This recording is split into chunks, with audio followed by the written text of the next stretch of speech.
Hello friends, welcome to Ruchi వంటిల్లు. ముందుగా మీ అందరికీ ఉగాది పండుగ శుభాకాంక్షలు. ఈరోజు మనం ఉగాది పచ్చడి చాలా రుచిగా సాంప్రదాయ పద్ధతిలో ఎలా తయారు చేసుకోవాలో చూద్దాము. ఈ ఉగాది పచ్చడిని మనం చాలా సింపుల్గా ప్రిపేర్ చేసుకోవచ్చు. టేస్ట్ కూడా చాలా బాగుంటుంది. సో లేట్ చేయకుండా వీడియోలోకి వెళ్ళిపోదాం.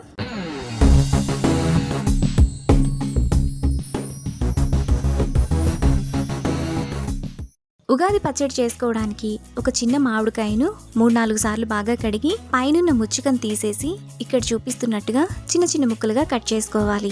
మామిడికాయను వీలైనంత చిన్నదిగా తీసుకోవాలి. చిన్న మామిడికాయలైతే వగరుగా ఉంటాయి.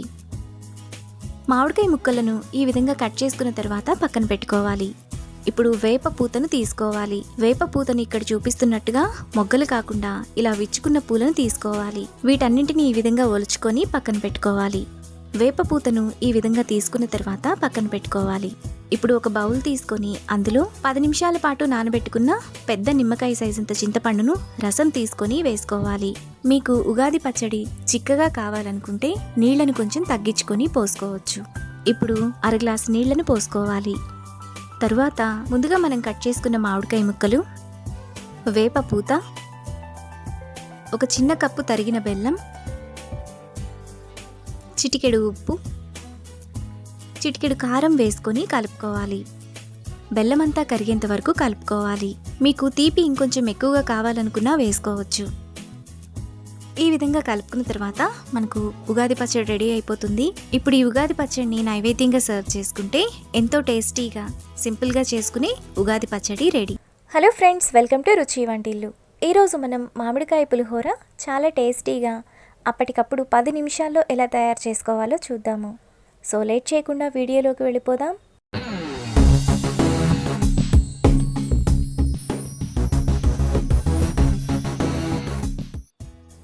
ముందుగా 1/2 కిలో రైస్ తీసుకొని ఈ విధంగా పొడి పొడిగా ఉడికించుకోవాలి.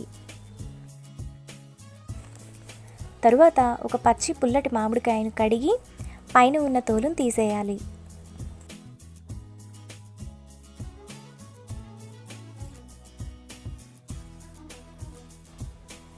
ఈ విధంగా పైన తోలును తీసాక మామిడికాయను తురుముకోవాలి.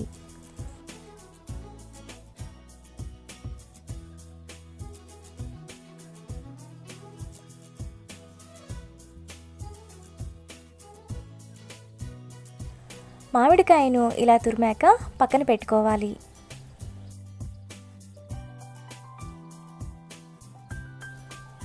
ఇప్పుడు ప్యాన్లో 2 టేబుల్ స్పూన్లు ఆయిల్ వేసుకోవాలి.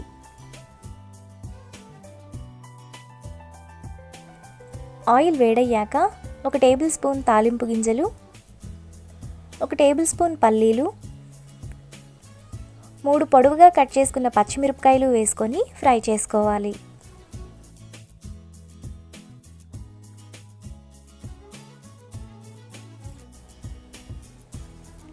పోపు దినుసులు వేగిన తర్వాత అందులో 2 ఎండుమిరపకాయలు, చిటికెడు ఇంగువ, 1/2 టీ స్పూన్ పసుపు, కొద్దిగా కరివేపాకు వేసుకొని ఫ్రై చేసుకోవాలి. తాలింపు అంతా వేగిన తర్వాత అందులో తురిమిన మామిడికాయ వేసుకొని 1 నిమిషం వరకు కలుపుకోవాలి. మామిడికాయను ఈ విధంగా ఫ్రై చేసుకోవడం వల్ల మనకి రైస్లోకి బాగా కలిసిపోతుంది. 1 నిమిషం తర్వాత స్టవ్ ఆఫ్ చేసుకొని తాలింపును రైస్లో వేసుకోవాలి.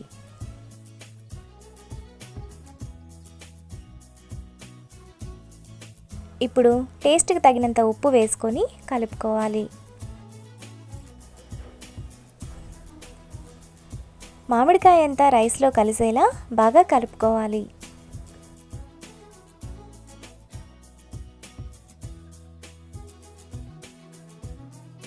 ఇలా కలిపాక లాస్ట్లో కొద్దిగా కొత్తిమీర వేసుకొని కలుపుకోవాలి. మామిడికాయ పులిహోరలో కొత్తిమీర ఫ్లేవర్ చాలా బాగుంటుంది.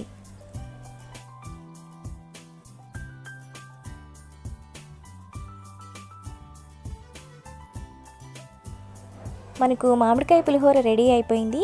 ఇప్పుడు పులిహోరను ప్లేట్లోకి తీసుకోవాలి.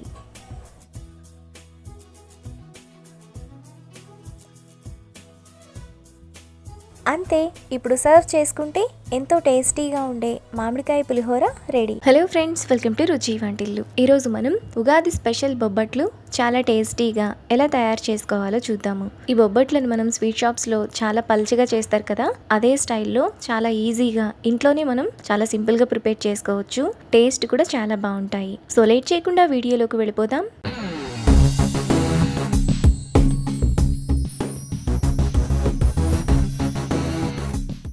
ముందుగా బొబ్బట్లు చేసుకోవడానికి 1 కప్పు పచ్చిశనగపప్పును 2-3 సార్లు బాగా కడిగి 2 గంటల పాటు నీళ్ళల్లో నానబెట్టుకోవాలి. పచ్చిశనగపప్పు నానిన తర్వాత నీళ్లు లేకుండా కుక్కర్లో వేసుకోవాలి. ఇప్పుడు 1.25 కప్పు నీళ్లు పోసుకొని కుక్కర్ మూత విజిల్ పెట్టుకొని 4-5 విజిల్స్ వచ్చేంత వరకు మీడియం ఫ్లేమ్లో ఉడకనివ్వాలి. కుక్కర్ విజిల్స్ వచ్చే లోపల మరొక బౌల్ తీసుకొని అందులో 1.5 కప్పు మైదా, 1/2 టీ స్పూన్ ఉప్పు, కొద్దిగా నీళ్లు పోసుకొని పిండిని కలుపుకోవాలి. నీళ్లను ఒకేసారి పోయకుండా కొద్ది కొద్దిగా పోసుకుంటూ పిండిని కొంచెం చేతికి అంటుకునేలాగా కలుపుకోవాలి. పిండిని ఈ విధంగా కొంచెం స్టిక్కీగా కలుపుకోవాలి. ఇప్పుడు 1 టేబుల్ స్పూన్ ఆయిల్ వేసుకొని ఆయిల్ అంతా పిండిలో కలిసేలా 2-3 నిమిషాల పాటు బాగా కలుపుకోవాలి. పిండిని ఇంత సాఫ్ట్గా కలుపుకున్న తర్వాత అందులో 1/2 టీ స్పూన్ పసుపు వేసుకొని పసుపు అంతా పిండిలో కలిసేలా బాగా కలుపుకోవాలి. పసుపు ఆప్షనల్, మీకు నచ్చితే వేసుకోవచ్చు, లేదంటే స్కిప్ చేసేయండి. పిండిని ఈ విధంగా కలుపుకున్న తర్వాత పక్కన పెట్టుకోవాలి. ఇక్కడ పచ్చిశనగపప్పు కూడా బాగా మెత్తగా ఉడికిపోయి ఉన్నాయి. ఇప్పుడు పచ్చిశనగపప్పులో 1.5 కప్పు బెల్లం వేసుకొని ఒకసారి కలుపుకోవాలి. పచ్చిశనగపప్పు ఏ కప్పుతో తీసుకుంటామో బెల్లాన్ని కూడా అదే కప్పుతో తీసుకోవాలి. ఇలా కలుపుకున్న తర్వాత పచ్చిశనగపప్పు బెల్లాన్ని మిక్సీ జార్లోకి వేసుకోవాలి. ఇప్పుడు మూత పెట్టి మెత్తగా మిక్సీ వేసుకోవాలి.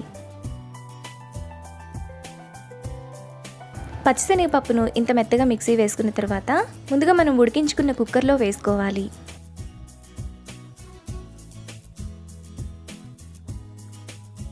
ఇప్పుడు కుక్కర్ను స్టవ్ మీద పెట్టుకొని దగ్గరకు అయ్యేంత వరకు మీడియం ఫ్లేమ్లో కలుపుతూ ఉండాలి.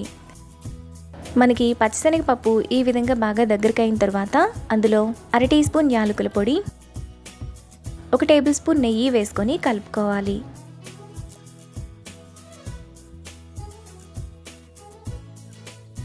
ఇలా కలుపుకున్న తర్వాత ఈ పచ్చిశనగపప్పుని పూర్తిగా చల్లారనివ్వాలి.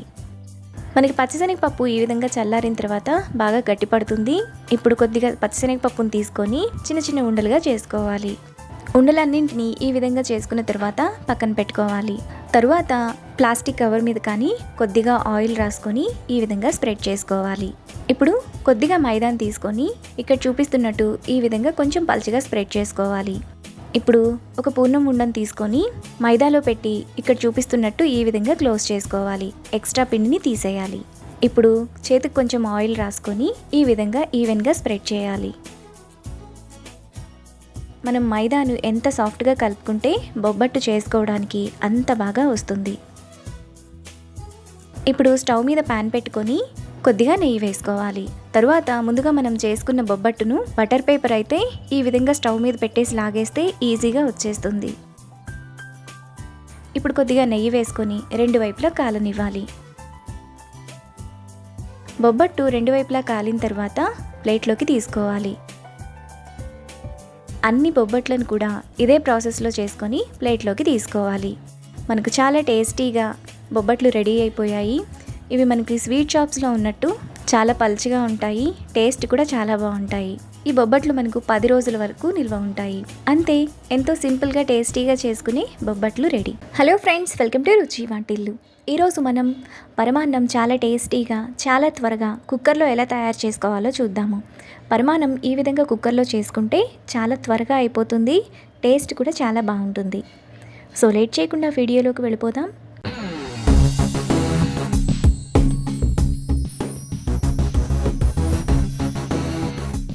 ముందుగా పరమాన్నం చేసుకోవడానికి స్టవ్ మీద ప్యాన్ పెట్టుకొని అందులో 1 టేబుల్ స్పూన్ నెయ్యి వేసుకోవాలి. నెయ్యి వేడైన తర్వాత 1 టేబుల్ స్పూన్ జీడిపప్పు, 1 టేబుల్ స్పూన్ కిస్మిస్ వేసుకొని బ్రౌన్ కలర్ వచ్చేంత వరకు మీడియం ఫ్లేమ్లో ఫ్రై చేసుకోవాలి. జీడిపప్పు, కిస్మిస్ ఈ విధంగా వేగిన తర్వాత స్టవ్ ఆఫ్ చేసుకొని పక్కన పెట్టుకోవాలి. తరువాత కుక్కర్ తీసుకొని అందులో 1 కప్పు బియ్యం, 1 టేబుల్ స్పూన్ కందిపప్పు, నీళ్లు పోసుకొని బియ్యాన్ని 3-4 సార్లు బాగా కడగాలి.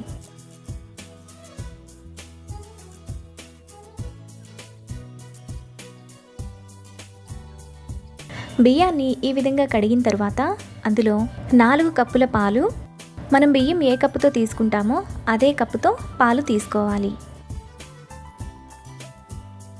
1 కప్పు నీళ్లు పోసుకోవాలి.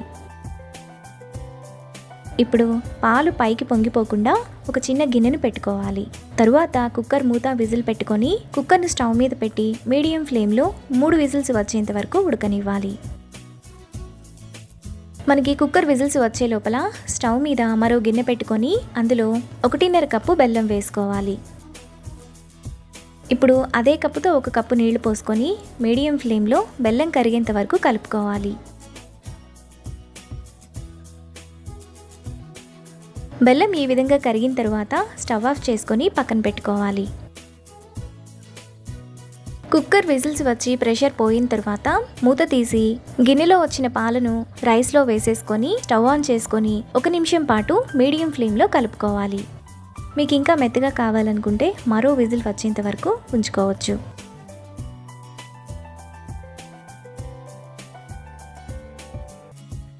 ఒక నిమిషం తర్వాత ఈ విధంగా కొంచెం దగ్గరగా అవుతుంది. ఇప్పుడు ముందుగా మనం కరిగించిన బెల్లాన్ని స్ట్రైనర్ పెట్టుకొని వేసుకోవాలి.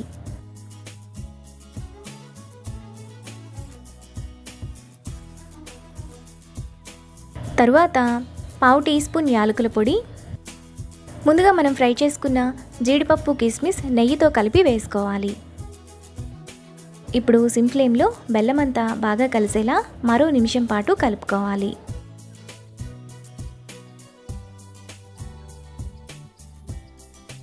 ఒక నిమిషం తర్వాత మనకి పరమాన్నం చాలా టేస్టీగా రెడీ అయిపోతుంది. ఇప్పుడు పరమాన్నాన్ని బౌల్లోకి తీసుకొని సర్వ్ చేసుకుంటే ఎంతో టేస్టీగా ఉండే పరమాన్నం రెడీ. ఈ రెసిపీని మీరు కూడా ట్రై చేసి మీకు టేస్ట్ ఎలా కుదిరిందో నాకు కామెంట్స్లో షేర్ చేయండి. ఈ వీడియో కనుక మీకు నచ్చినట్లయితే లైక్ చేసి, షేర్ చేసి, సబ్స్క్రైబ్ చేయండి.